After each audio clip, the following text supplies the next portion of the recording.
is Saturday, December 9th, and you are watching You Don't Watch Sports right here on the Feo Grande YouTube network. I am Bill Smith. This is the man, the myth, the legend, Feo Grande himself, Omari Ellis. Omari, how was your sports week? It's the same as it's been a lot when it comes to the Panthers. Aside from that, it's been pretty good. Just hearing about lots of stuff. College football. Oh, that could have been the third topic. The fucking college football thing. Anyway, I am usurping the third topic, and I'll tell you when it happens. Absolutely. Yes, that was an interesting thing this past weekend. Anyway, yes. Alrighty. Well, again, this is You Don't Watch Sports, where we are your guiding light through the sea of sports conversation. Every week, we'll give you 3 topics to dip in, sprinkle some information into that conversation, and get you throughout your day. On to topic number 1 is baseball's back, baby, for just one moment, because Juan Soto is a New York Yankee. The San Diego Padres traded Juan Soto to the New York Yankees late Wednesday night, marking the second trade in less than 17 months for the 25-year-old outfielder who has established himself as one of baseball's top stars. The Yankees also received outfielder Trent Grisham in the deal. Padres receiving Michael King, John Brito, Randy Vasquez, Drew Thorpe, and Kyle Higashioka, lovably named Higgy. So they got a haul back, but rightfully so, because Juan Soto is one of the greatest players playing right now. He has had a on-base percentage above 400 every year of his career, except for one where he finished at 398. He is this generation's Ted Williams. We say it so much that it's now gotten tired, because he is that great. He controls the pace of the game. The idea of him hitting in front of Aaron Judge, who hit 62 home runs 2 seasons ago, is terrifying. It's terrifying. The Yankees are trying to be the Yankees again, and it's scary, because when the Yankees try to be the Yankees, the rest of the league doesn't eat for like 10 years. They are scheduled to meet with Yamamoto, the star pitcher coming over from Japan, on Monday. And let's hope that doesn't go their way, because if they do, my lord, they'll be adding a top Cy Young candidate on their pitching staff while adding an MVP to their offense. So that's a scary one that we don't want to think about. But hey, if you're a Yankee fan, congratulations. You just got one of the 10, easily top 10 player in the league. Omari, on to topic number 2, which is a topic that I know you are going to have some fun with. Oh, yeah. It is the fall of House Belichick. At least it's looking like it. At least it's looking like it's hard to turn around. The New England Patriots are 2-10 with no signs of an upturn on the horizon. They are 1 loss away from tying Belichick's worst of his career, which would have been his first year as a New England Patriots head coach, which was 23 years ago. Are you kidding me? Bill Belichick has been coaching the New England Patriots for 23 years. Yeah. Omari, this is the end, right? Hopefully. I would enjoy that. It would be the end. We could all go away and no more Belichick, on the field, seeing him or the Patriots anymore. Only thing I'm scared about is it was a very small rumor, but someone was like, Tepper, the Panthers owner, fired their coach this season, Frank Reich. And they're like, Tepper likes hiring big names. What if he hires Belichick? And at that point, I will find a new team to root for. I refuse to be a hypocrite and root for Bill Belichick. I don't care. I'm not going to be some guy to sit here as long as apparently for 23 years I have despised this man and his teams. And you think I'm gonna cheer for him just because he's on my team? You think I'm that kind of sports fan? Nah, man. Screw that. Well, I'll where just be a does Chiefs fan and start enjoying football. we're getting off topic a little bit, but I want to ask. Sorry. No, Bill Belichick. I'm saying I'm taking it a little farther off topic. No. I'm curious, where does the line get drawn? Will you still root for Cam Newton Cam Newton, in another jersey? that's not the Patriots jersey because I didn't root for him on the Patriots. Right. No, I'm saying today Cam Newton gets signed by X. Yeah. Do you root for Cam Newton? Okay. As long as it's not the Patriots again. Randy Moss. In another world where Randy Moss is still in the league and he's fresh off of the before you continue, 18-1. When it comes to your Randys and your Cams, Cam gave the Patriots their first bad season in 20 years. So even and so you appreciate it for it. So even when he wasn't on the Patriots, he beat them every time he played them until like this most recent season. So Cam is anti-Patriots anyway. So he's fine. He gets to the Randy. That's a bit harder. However, also didn't win the Super Bowl the year they had Randy. He's one of the few Patriots that didn't win a Super Bowl with them, and he's usually more associated with his Minnesota Vikings thing than he is as a Patriot. But it's not like I'm out here like my favorite wide receiver ever is Randy, but I can still at least like laugh at his stuff or appreciate. Well, I appreciate the sports skills of all the athletes. They're all great athletes. If Gronk unretired and got 1,000 yards for your Carolina Panthers. No, thank you. Not happy about it. No, Gronk is super associated with the Patriots. I know. I'm just trying to find. That's why I'm saying like that would include like your Edelmans, your poster boy Patriots, Danny Amendolas. Yeah. The law firm. What was it, Ben Jarvis, Green Ellis? No, sure. Is that was the running back tandem in one of their Super Bowls? So yeah. If you're the Super Bowl winners, Adam Vinatieri's, right? No, thank you. No. Okay. All right. So all right. And so they we can already all be covered normal, nice people. I'm not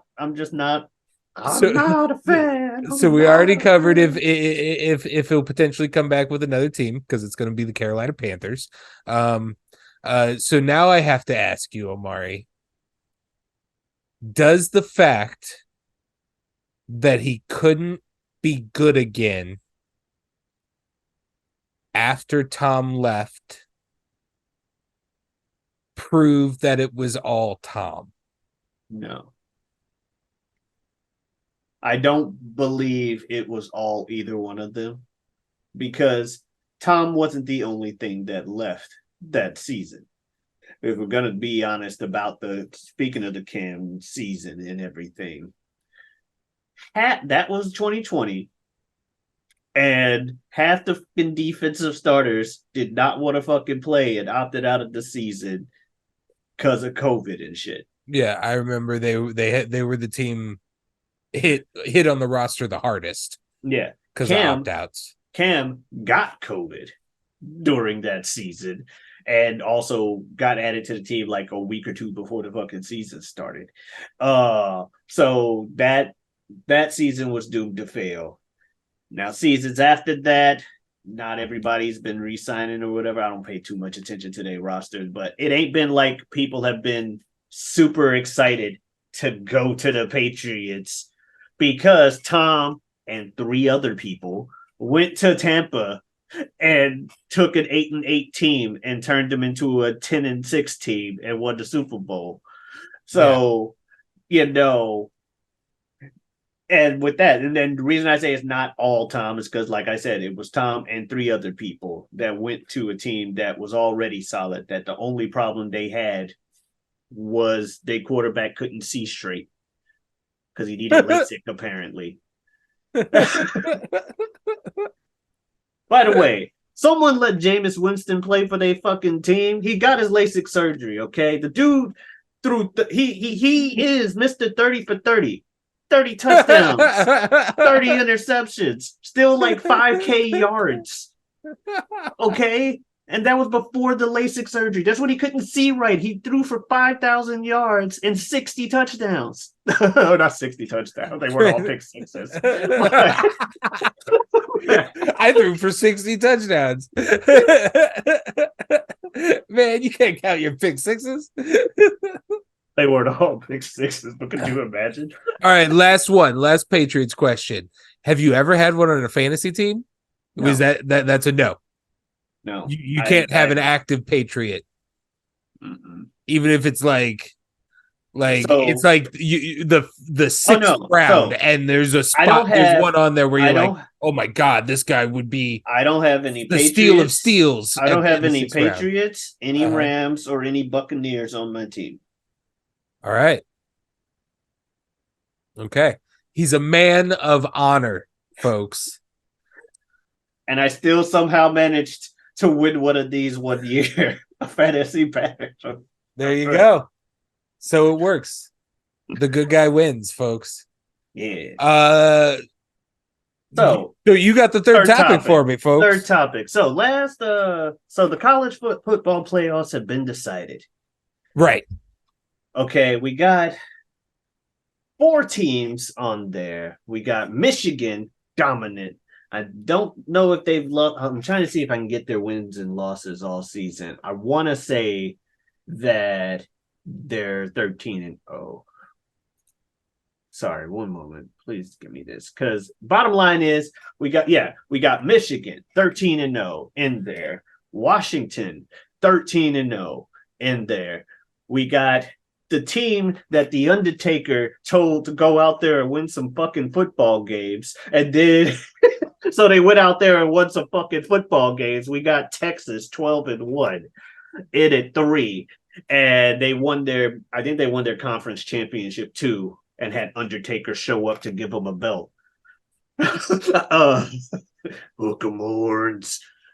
But then at 4th, we have 12-1 Alabama, who won their game against Georgia this past weekend. But we're missing something, and what everyone's upset about is the team that ended up ending the season ranked at 5th. 13-0, Florida State. Undefeated team will not be competing for a chance to win the national championship this year because weird college bowl series is ranking things, and they're going like, well, Alabama beat LSU. Well, so did Florida State. In fact, Florida State, they're like, Alabama's in the SEC. Every team in the SEC automatically gets priority over non-SEC teams. That's just how it is. It's the conference. You bet Florida State should have put some SEC teams on their conference. They put LSU on them. Yeah, but LSU early in the season isn't the same team as late in the season when Alabama beat them. Long story short is nobody wanted to leave Alabama out of the playoffs. Yeah. Because Alabama brings the national ratings, not just the Florida ratings. But this isn't the first time an undefeated team has been kept out of the playoffs.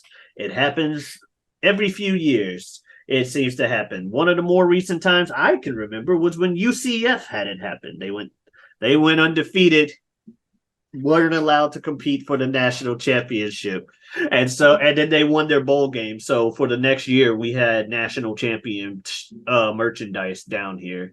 2017 national champions, UCF Golden Knights. Like, well, no one beat us.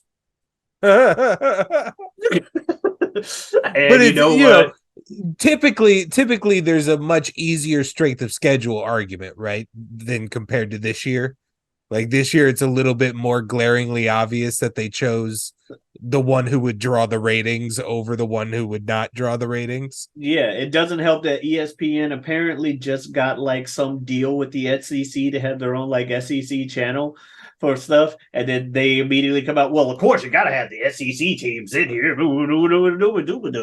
It's like, okay, I just want to ask you how you have felt. Because I don't watch a lot of college football, but one of the reasons I don't is because I think the BCS and this whole ranking system is a bunch of BS. Uh-huh. And I don't like the way it is. How do you feel about the college thing and them just choosing who the top 4 teams are with, aside from records, just the eye test? I think it's a joke. I Yeah. think it's a joke. I think college football can be a lot of fun early season. Homecoming, fall time is a really great college football time. The college playoffs are a joke. The bowl games have become a joke. Half the time star players aren't in them. It's a completely different team.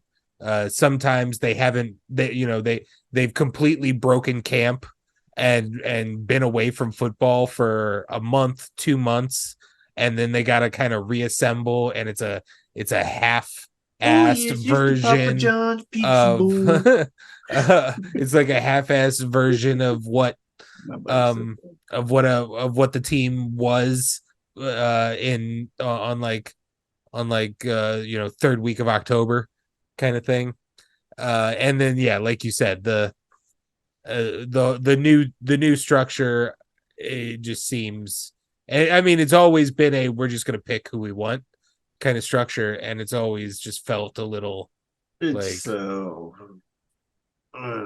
yeah. But yeah, I don't agree with it either. That said, real quick, with what little knowledge we have, you got a team out of those 4 that you want in the championship? God, no. Not Alabama, not Michigan. Okay. So what does that leave me? Washington and Texas. Let's go with Undertaker's team. Why not? Texas. All right, yeah. I want the finals to be Michigan Longhorns. Yeah, hook 'em horns. I think. Yeah. Anyway, I want the finals to be Michigan versus Texas. I like me some Jim Harbaugh. I want it to be Harbaugh versus, and yeah, Texas. That way I won't have to care who wins because it's either Taker's team or Harbaugh's. So I'm good that way. If I had to pick between the two, fuck it. Let's go Taker team. Anyway, guys, believe that's it. You catch us on weekdays. On Tuesdays, we got another show on the channel this guy hasn't seen. We watch movies and stuff back and forth that we trade. Upcoming this next week, we've got the Rise of Skywalker. I believe. The Rise of Skywalker or the Fall of Star Wars? Oh no! Oh, that's the one after. But that was the second thing ever made. Speaking of coming up this week, or potentially, probably this week, I would assume. We got a little thing coming out on the Whatever We Want YouTube page, where you, me, and our friend Super Jazz participated in a little bit of a wrestling mock draft, and it has turned out to be quite the entertaining affair. If I wasn't me, I would watch it, and I am me, and I'm also watching it. So I think maybe you should watch it. If you've gotten this far in the episode, you probably know one of us, and so it might be entertaining for you, but it's long. But it's really fun. And then yeah, somebody's gonna get embarrassed. I'll let you decide. Somebody's gonna end up getting embarrassed here. And let me tell you, someone here is getting embarrassed and he ain't here. How about that? And let me talk to you about something super jazz. I told you I was coming for you. I told you I was coming for you. Be scared because it's open now. It's all open. I am a master of my craft. You let the beast out of its cage. And like I told you last week, the beast studies. And he's coming for you. All day, every day. This is life to me, baby. This is life. I'm coming for you. William Smith out.